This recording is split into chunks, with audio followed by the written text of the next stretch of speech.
လေ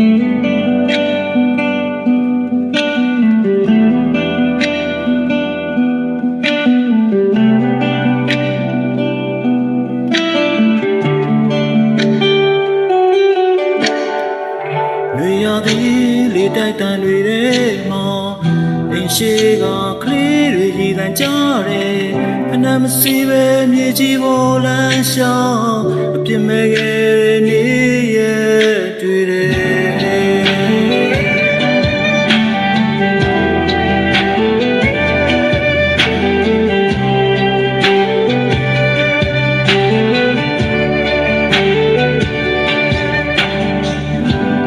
ချင်းလေးပေါင်းတင်တွေနဲ့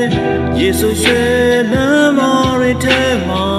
အပျော်ရွှင်ဆုံးကစားခဲ့ကြတယ်ပြန်မရနိုင်တဲ့အချိန်တွေတဲ့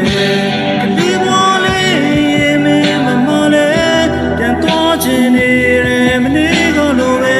ဟိုတိမ်မှာပဲကြံခဲ့တဲ့ဘဝလွမ်းနေနေ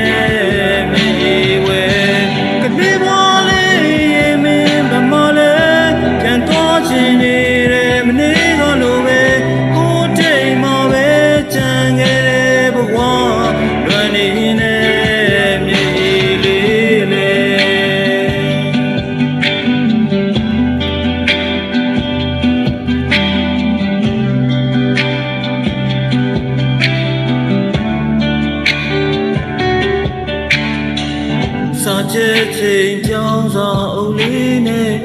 အိမ်မက်တွေကဖြူစင်နေတဲ့ရီမှန်းချက်ကိုစီရှိခဲ့ကြတယ်